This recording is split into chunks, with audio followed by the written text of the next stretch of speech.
Non-Monogamy Help is a podcast where your questions about open, non-monogamous or polyamorous relationships are answered. Our host, Lola Phoenix, will consult a licensed therapist with over a decade of experience to address your problems. Names and locations have been changed or censored to keep your questions anonymous. You're listening to Non-Monogamy Help, the podcast. Hello and welcome to episode 64 of Non-Monogamy Help. I'm Lola Phoenix. Please send your questions to nonmonogamyhelp@gmail.com and they'll either be read in the podcast or the column anonymously. You're more than welcome to choose which one you prefer. If you want to read the columns and listen to the podcast, you can go to nonmonogamyhelp.com. Subscribe to the newsletter by going to go.nonmonogamyhelp.com/email and follow us on Twitter @nonmonogamyhelp. If you want to be an amazing human being, I'd really appreciate you becoming a patron. Even $1 a month supports the daily running of the columns and the podcast and shows a general vote of support. And you can do that by going to patreon.com/Lola Phoenix. If you donate $5 or more a month, your name with your permission will be read at the end of the podcast. So let's get to this week's discussion question. If this is the first time you're hearing this, every week before I read the letter, I put forth a discussion question that you can use with your friends, partners, or anyone else to get to know them a little bit more. I also answer it myself briefly to give a little bit of context. This week's discussion question is, if you could pick to either read your partner's mind or have them read yours, which would you pick? And in this scenario, basically, it's not like you only read their mind when you want. You read their mind all the time. Like, you can hear what's going on in their mind all the time. And they can hear yours if you do the other one. So which one would you pick? This one's really hard for me, but I think I would actually pick to be able to read other people's minds rather than them read mine, not necessarily because I have anything to hide, but because I just am a curious person, and I think that I would just want to know what's going on in their mind. And yeah, I don't know, but I think that if they asked me to do the other one, then I probably would do the other one, because that's just like how I roll. Anyway, so yeah. That's this week's discussion question. I'll repeat it. If you could pick to either read your partner's mind or have them read yours, which one would you pick? Let's get to this week's letter.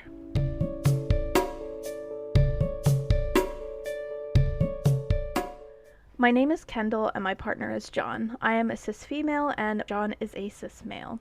You could say this relationship is non-conventional. John and I have been dating for 6 months exclusively. I am 23 years old and John is 56 years old. Though we've been dating exclusively, I have been preparing for the day that he requests a hall pass. He has dated primarily non-monogamous most of his life. He was married at one point for 20 years and towards the end of that they had an open marriage. Since then, it has been a mix of open, closed, short-term and long-term partnerships. This whole situation is entirely new to me. I've never dated someone so much older with so much more of a vast dating history. Yesterday, he caught me a little off guard by requesting his first hall pass.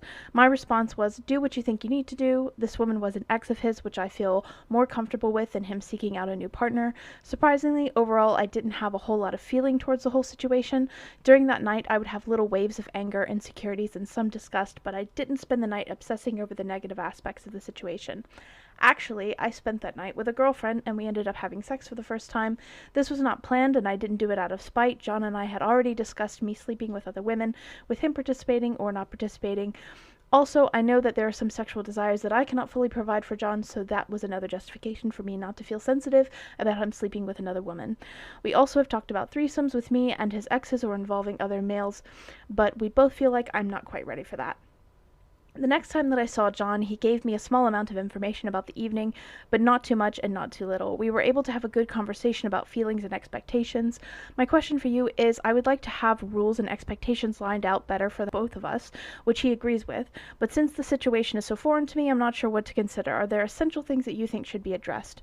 So far, the things I did address with him are, I prefer that he sleep with his exes, he is not looking to date anyone else, but I'm aware that you can't always control your feelings in an open relationship.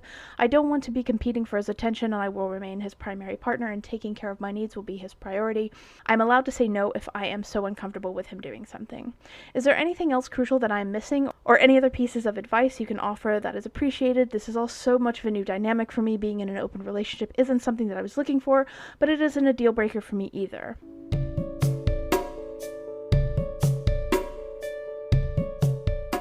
Before we get to this week's answer, I'm going to quickly plug this episode's sponsor, BetterHelp. Quite often in a lot of my columns and podcasts, I encourage people to seek a polyamory-friendly therapist. For a lot of people looking locally for that kind of a therapist isn't really easy or is out of their budget or just, find anyone that really fits with them. BetterHelp allows you to find a therapist online that you can send messages to at any time of the day. They do also offer some financial aid. You can get 10% off your first month by using the promo code non-monogamy-help or going to betterhelp.com/non-monogamy-help. Now let's get to this week's answer.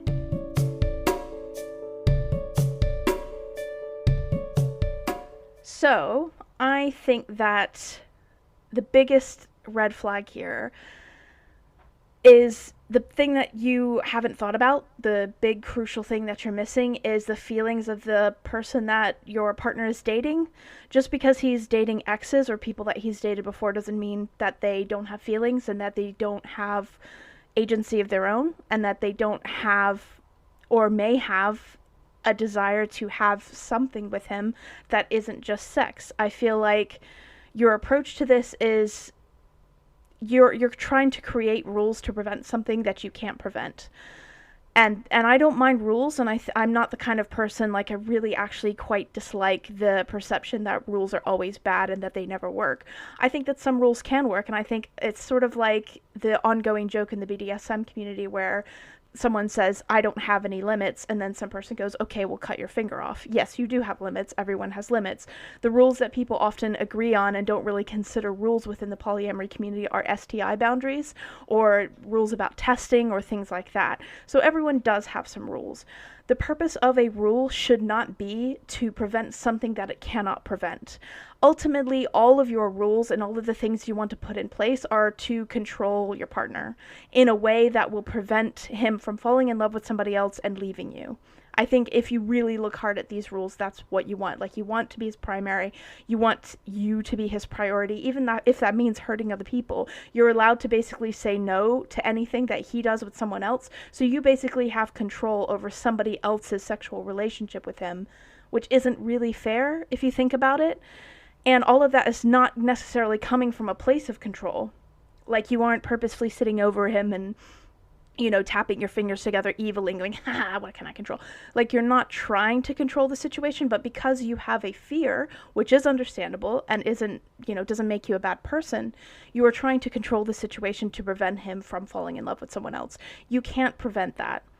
If monogamy doesn't prevent people from cheating, then all of these rules are not going to magically prevent him from crossing them or falling in love with someone else or someone else becoming somewhat of a priority for him.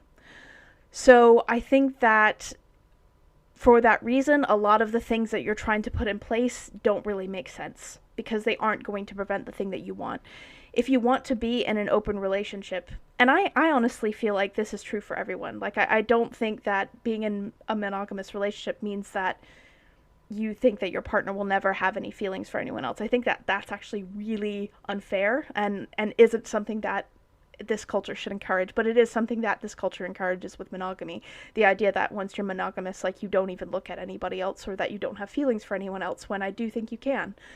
I think that realistically, you need to accept the things that you can't control. Whether you're in an open or not open relationship, people have monogamous relationships. I mean, and I think that this is probably what's igniting your fear so much. You're with someone who has had a 20-year relationship with somebody, and that has ended. So I think there's something inside of your brain that's going, well, how long is this going to last, in a way? Not that you don't trust him, but, you know, you're looking at a situation where, you know, 20 years people been together, you would think after 20 years, like, everything's going to be fine and we're solid. But things can change, and in a way that you don't anticipate or expect. And a rule is not going to prevent that from happening. A rule is not going to keep him from straying if he really wants to stray. So you can't create these rules with the expectation that it's going to be able to control your partner's feelings.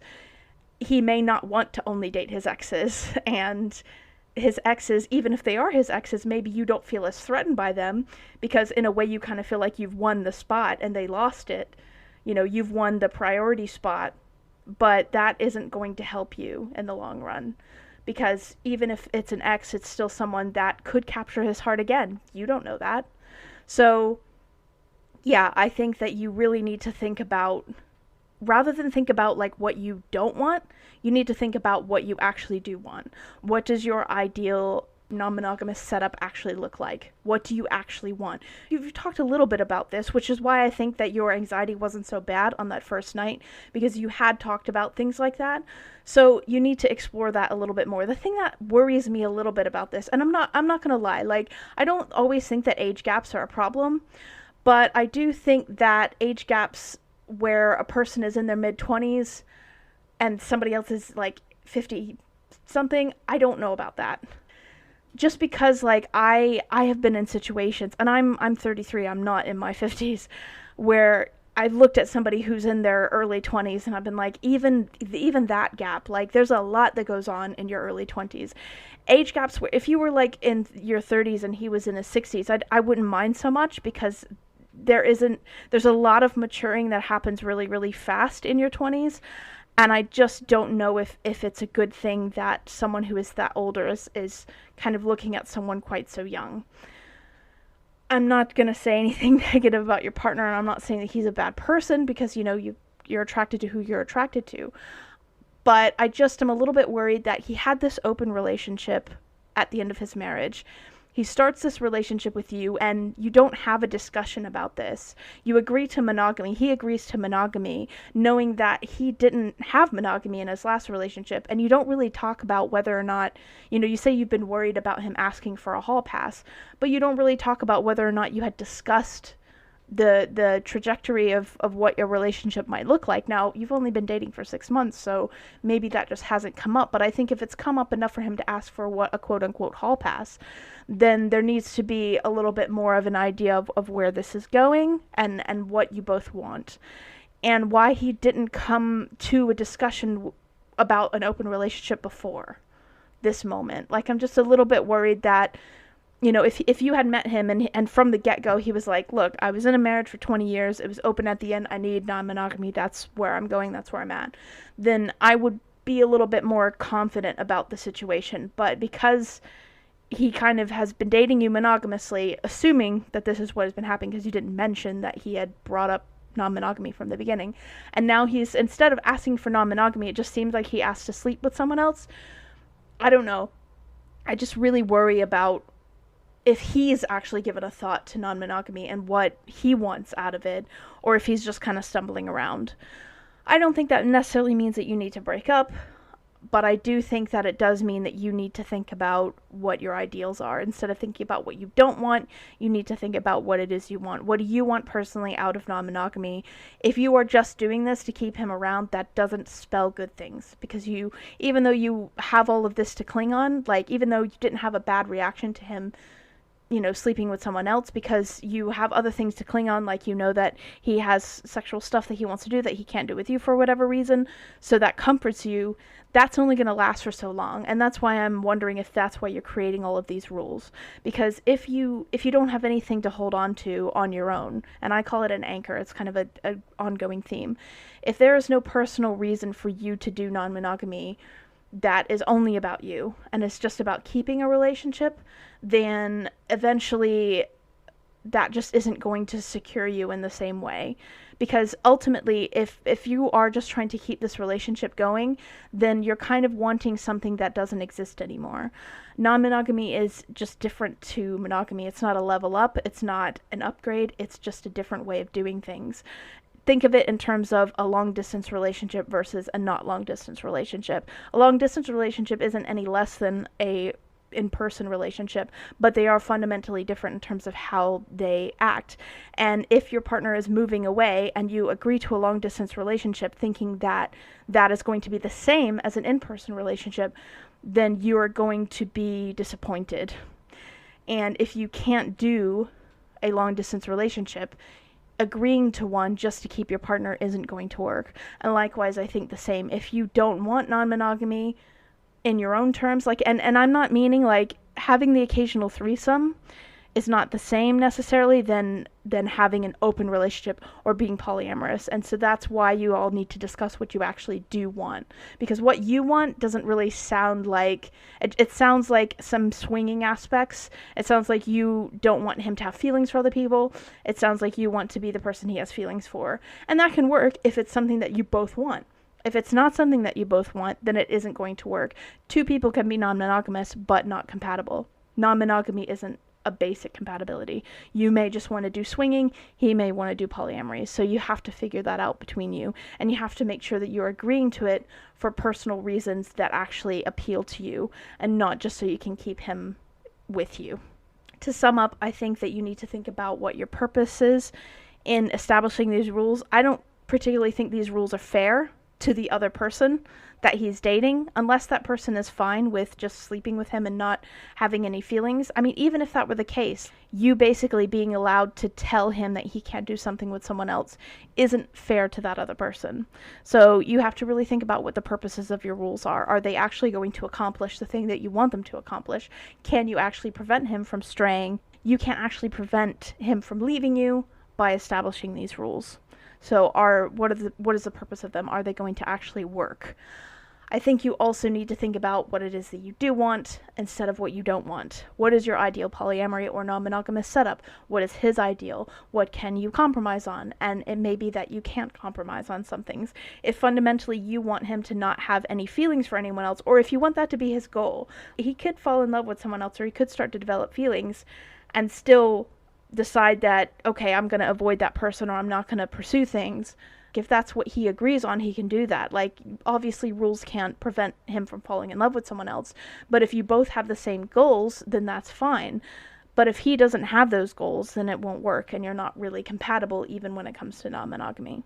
So yeah, think about the things that you do want and figure out what your ideal is, what you can compromise on, and then go from there rather than going from what he can't do. I hope this helps, and good luck.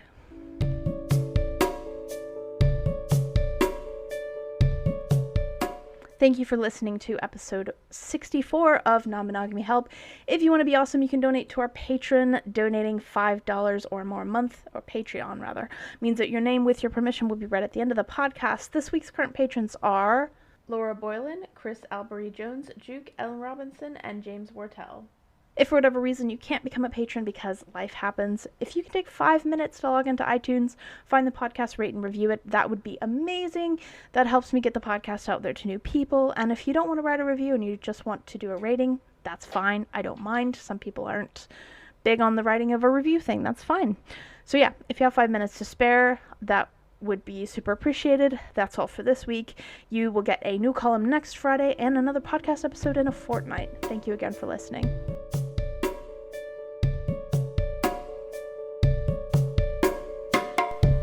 You've been listening to Non-Monogamy Help. Our podcast music has been provided by Chris Albury-Jones at albury-jones.com, and the art was made by Dom Jung at domduong.com. Thank you for listening.